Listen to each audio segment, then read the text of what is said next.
Salut les gars, on se retrouve aujourd'hui pour un nouveau débrief, bien sûr.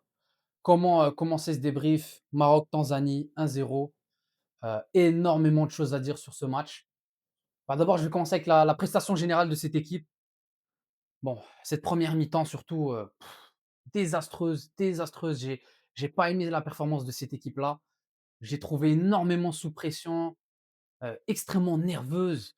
Les prises de balles étaient pas rassurantes, notamment dans notre défense, que ce soit Aguerd ou Messina. Bon, on va en parler juste après, celui-là. Que dire de ce tocard, Massi Messina. Il y a pas d'autre mot pour qualifier ce mec. Un vrai tocard. On va en parler un peu plus tard. Mais voilà, je trouve que c'est une équipe voilà, qui a été très nerveuse. J'ai l'impression le ballon lui brûlait les pieds dans le début du match. C'était difficile. On n'arrivait pas à combiner, on n'arrivait pas à trouver nos circuits préférentiels. C'était très compliqué cette première mi-temps. J'ai trouvé un El Khanouz qui a été introduit un peu en dernière minute comme titulaire, hein, suite à la blessure de Ounahi, on l'a vu, qui voilà, malheureusement, lui va rater sa canne complètement. Il me semble que c'est une rechute d'une précédente blessure qu'il avait eue en club. Donc voilà, c'est dommage, mais on ne l'aura pas pour le reste de la CAN. Donc on a eu un El Khannous, voilà, qui était peut-être un peu surpris d'être titulaire directement. J'ai trouvé qu'il a eu du mal à rentrer dans son match. Il fait pas une très belle première mi-temps, honnêtement, un peu brouillon. Sinon, Brahim Diaz, hein, que dire Brahim Diaz? On va en parler plus tard. C'est surtout sa deuxième mi-temps qui m'a plu, mais la première mi-temps compliquée. En fait, c'est difficile. Il prend le ballon, il y en a un, il y en a 2, il y en a 3.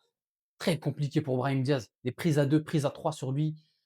Enfin, on sait que c'était l'homme fort de ce Maroc, mais aujourd'hui, les Tanzaniens l'ont assez cadenassé.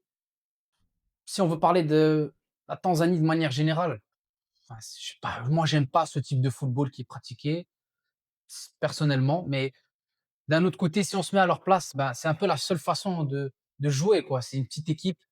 La Tanzanie, c'est leur premier huitième de finale, comme on l'avait dit. Et voilà, c'est bloc bas. Après, je trouve qu'ils m'ont un peu surpris quand même. Bloc bas, en transition, ça va très vite, honnêtement. Tu sais, ils sont un peu tous petite taille, bloc très compact derrière. C'était difficile de trouver des espaces en première mi-temps. En deuxième mi-temps, le match m'a un petit peu plus plu quand même. Le Maroc, j'ai l'impression qu'il s'est un petit peu relâché, surtout derrière. J'ai trouvé un Maroc qui arrivait à mieux combiner à travers un El Khannous, hein. On a vu à un moment donné, il combine bien pour aller chercher Zelzoli, un Abdé que j'ai aimé beaucoup. Abdé, franchement, j'ai trouvé que les demi-temps, elles étaient très bonnes de sa part. En fait, lui, c'est titulaire indiscutable pour moi pour le reste de la CAN parce qu'il est tellement essentiel dans ce 11. Il nous permet d'avoir un équilibre qui est excellent pour le Maroc. Parce qu'on l'avait vu, sans lui, c'était très difficile. On avait un 11 déséquilibré. Tout passait par le côté droit, le côté de Brahim. Mais là, avec un Abdé maintenant, on est capable d'être menaçant sur les deux côtés, que ce soit sur l'aile gauche ou l'aile droite. Et ça, j'ai aimé. Franchement, j'ai aimé quand même Abdé. Bien sûr, il peut toujours être un petit peu plus précis, etc. Mais franchement, belle performance de sa part de manière générale. Sinon, ouais, en deuxième mi-temps, ça s'est relâché un petit peu plus, mais manque d'efficacité, les gars. Le manque d'efficacité m'a rendu fou. Je regardais les actions qu'on rate, et cetera. J'ai l'impression qu'on est tout le temps à côté et ça se caractérise par cette transversale de Hakimi sur coup franc. Ah, c'était dommage. C'est super coup franc de sa part, bien frappé, mais qui touche la transversale. On avait aussi, certaines occasions, Barré aussi, des fois qui se place pas super bien, El Kaabi qui est souvent proche de toucher ce ballon sur un centre, c'est dommage. Jusqu'à bien sûr à la 64e, coup de génie de Brahim Diaz. Petite combinaison avec Hakimi sur le côté droit. On va en parler un peu plus bien sûr, notre capitaine. Petite combinaison entre les deux. Et Brahim Diaz qui, encore une fois, fait parler sa classe, quoi. Il n'a pas touché, comme j'ai dit avant, beaucoup de ballons en première mi-temps, mais il fait parler sa classe, le mec. Il vient, petit crochet, il t'élimine le défenseur tanzanien et il va finir premier poteau. Il surprend le gardien. Magnifique, magnifique de la part de Brahim Diaz. Ensuite, les gars, je vais enchaîner avec mes tops majeurs pour ce match. Donc moi, les gars, ceux qui m'ont plu aujourd'hui, bah, évidemment, Brahim Diaz, même s'il ne fait pas une top première mi-temps, voilà, pour moi, c'est l'homme du match, encore une fois. De par une action magique, il nous sauve ce match. Hakimi quand même, que je vais mettre dans mes tops. Même si Hakimi, bah, j'ai trouvé que lui aussi, il a eu du mal un petit peu à rentrer dans son match au début. Il faisait surtout la faute au début, etc. J'ai trouvé qu'il était un peu hors du temps. Mais waouh, la deuxième mi-temps qu'il fait, je retrouve vraiment un top Hakimi. Belle activité donc sur le couloir. Il combine très bien avec Brahim Diaz. Il donne des très bons centres aussi. On l'a vu, son coup franc qui sur la transversale. Hakimi, c'était vraiment une belle deuxième mi-temps. Ensuite, on peut enchaîner sur El Ainaoui. El Ainaoui, à ne pas oublier aussi. Souvent assez oublié, El Ainaoui, mais top joueur. Vraiment, il y a rien à dire. En fait, le mec c'est pas quelqu'un de flashy, quelqu'un qui voilà, va faire, parler de lui beaucoup, mais voilà, il fait le travail de l'ombre. Il fait le travail de l'ombre qui est absolument essentiel dans une équipe. Aujourd'hui, il récupère un nombre incalculable de ballons. Il est super précis dans ses passes. Il rate quasiment jamais une passe. Grande différence comparé à Amrabat, au milieu de terrain. Pour ce qui est des flops, bon, alors là, je vais pas vous étonner, les gars. Messina, flop numéro un du match. Bah, il a failli nous vendre le match complètement, hein, que ce soit sur la première action vers la 5e minute, ou que ce soit vers le scandale, on va en parler à la toute fin, le penalty. Bref, pour moi, gros, gros flop, Adam Messina dans ce match. Un autre flop que j'aimerais mettre en avant, le coach, Walid Regragui. Enfin, des choix, encore une fois, un peu discutables. Pourquoi faire entrer Nsere ou Targaline, encore une fois, et laisser Akhoumash sur le banc, qui, on l'a vu, avait fait une super entrée face à la Zambie. Incompréhensible, hein.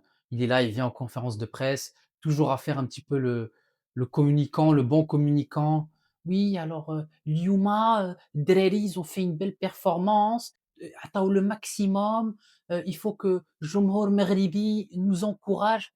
Non, excusez-moi, mais c'est Walid Regragui, c'est juste plus l'homme de la situation pour moi.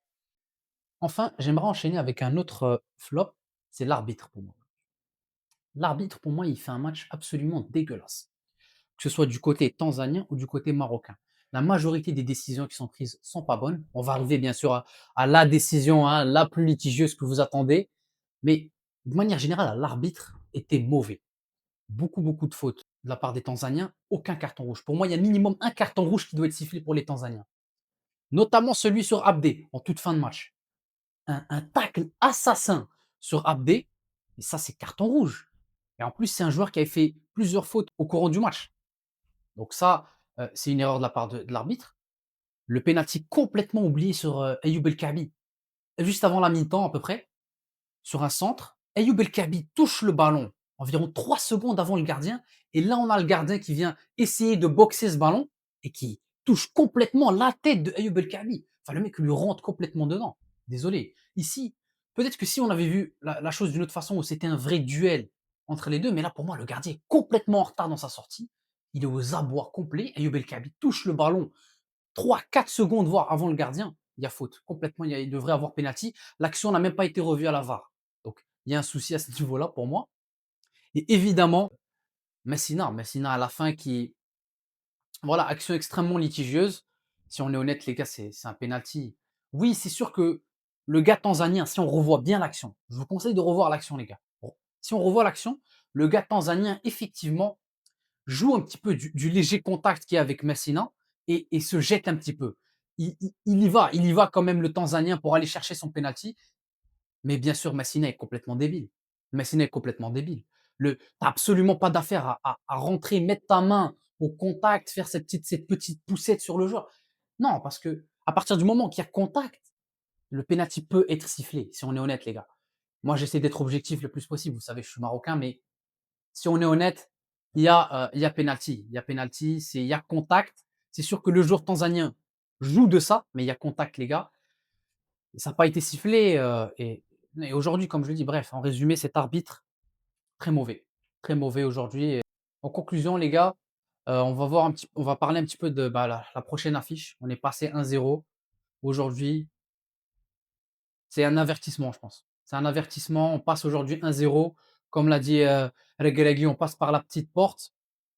Et j'espère que les joueurs vont voir ça, vont essayer de se ressaisir parce que on va jouer le Cameroun, les gars. Et le Cameroun, ça risque d'être compliqué. Ça va être un gros test. Bah, on sait que le Cameroun, c'est une grande nation du continent africain. Et ça va être un beau match. Maroc-Cameroun. On va attendre ça avec impatience, mais j'espère que les joueurs vont être prêts pour ce quart de finale. Sinon, les gars, c'était tout pour moi. Dites-moi ce que vous en pensez en commentaire. Dites-moi vos avis, hein, on a beaucoup, beaucoup d'actions controversées dans ce match. Dites-moi vos avis, ce que vous avez pensé de la prestation des Marocains. Et sinon, on se retrouve, les gars, pour prochain débrief et de nouvelles vidéos. Je vous laisse, les gars.